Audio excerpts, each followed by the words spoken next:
What's up, ladies and gentlemen of YouTube? Welcome back to my channel, and today we're going to be talking about how much money I've made over the last 90 days on eBay.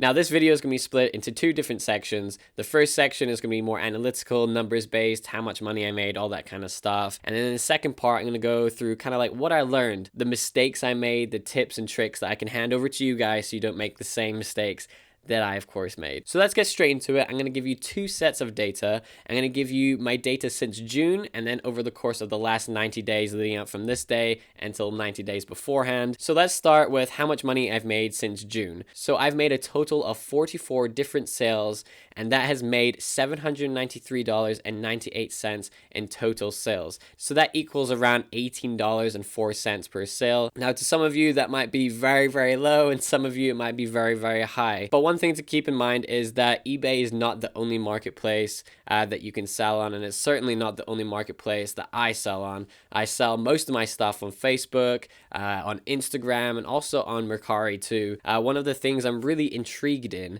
is the average sale price. And so let's look in the last 90 days. I had a total of 31 sales and $520.01 in sales. So that's actually a decrease to $16.77 per average sale. Now, there's a number of reasons why that is. I sell a lot of different things on my eBay, from a ton of singles, Japanese and English, to PSA and Beckett cards, to mystery packs, to elite trainer boxes, to booster boxes. I have such a variety of inventory. But in early June, they released something called the Charizard Special Edition VMAX box, and you guys will know it as the Charizard VMAX card from Darkness Ablaze. When that first released, I was buying them from Japan for around $12 and selling them for around $40 here in the United States. Some people were selling for $50 or $60, but it's not really justifiable for that. At that point, there had been no talk of a Charizard VMAX coming to the English set,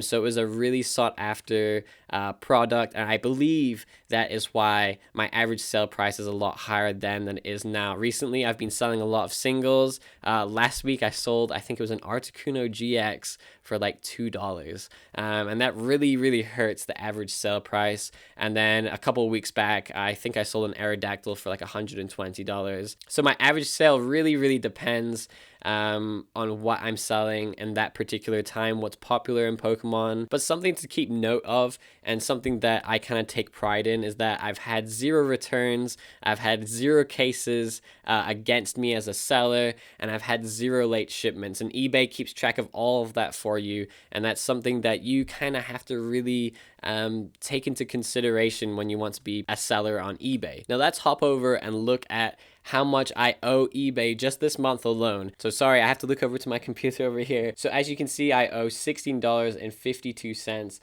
to eBay. So as you can see down here, from June to August of 2020, I've had to pay eBay a total of $66.54. But not only that, you have to add on another 3% for PayPal. So you're not only paying eBay, you're also paying PayPal too.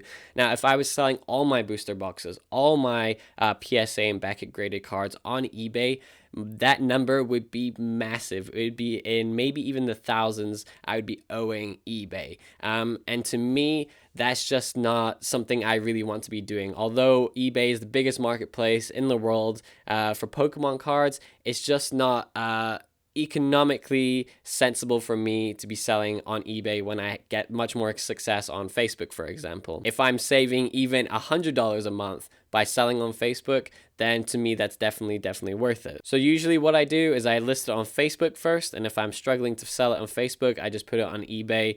And basically everything that you saw that I've sold so far was something I couldn't sell on Facebook, and I could sell really quickly on eBay. So basically I'd rather take the hit of, the 13% eBay and PayPal fees than it not selling at all. So as some of you might have seen, I had 70 unsold items that basically I deleted. Those are items that later on sold on Facebook or sold on Mercari, and I had to delete from eBay. So more often than not, I do get a lot of sales through Facebook and Mercari even after it doesn't sell for the first week. But I always think, having your things listed on multiple marketplaces is the best course of action that you can take, because more people see it, there's more engagement, and you're more likely to sell it that way. Now let's jump into the second part. What have I learned that I can share with you guys as tips and tricks so you guys can basically not make mistakes that I have made? The best piece of advice I can give you guys is make sure you know your selling point and you know your prices and you know the fees.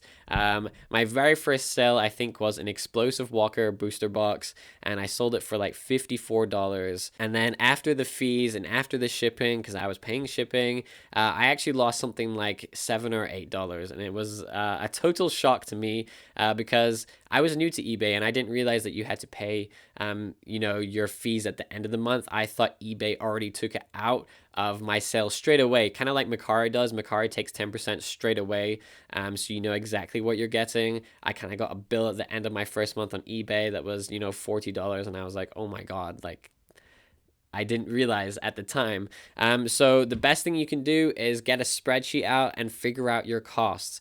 Are you going to be the one that's doing shipping? Are you going to have flat rate shipping? Are you going to calculate your shipping? You have to look at the price of your competitors. eBay is one of the biggest marketplaces out there. If you type in Pokemon into eBay, it's going to come up with hundreds of thousands of listings. You need to get your listing kind of like towards the top if you're competing in booster boxes, PSA cards, any of that kind of stuff. Now, something that is very, very important when it comes to eBay is your seller rating. That is something that people look at, especially serious buyers, people who are very well rehearsed in the sphere of eBay.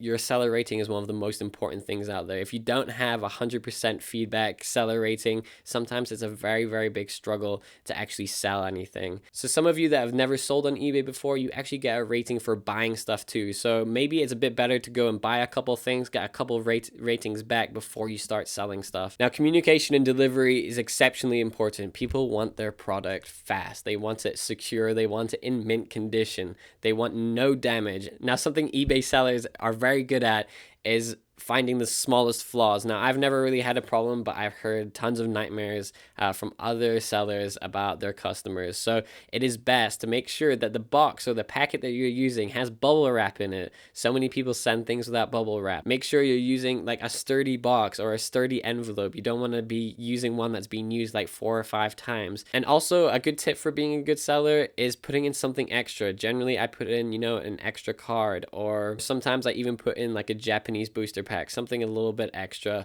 Most of the time I write a note thanking them too, a handwritten note, not just like a generic printed note. I do also put in like a business card and stuff too to make it a little bit more professional. So those are all things that you kind of need to think about. It does take a lot of time. The learning curve is quite steep. But once you get there, it's a lot of fun and it's just kind of like a routine. So I hope this was interesting and it gave you some insight into what I do on eBay. Like I said, eBay is not where I sell most of my stuff. Facebook and Instagram is, but again, like I said before, eBay is the biggest marketplace. So it's very, very good place to start selling your stuff. So thank you so much for watching. I hope you enjoyed it and I hope to see you guys again soon. Thank you.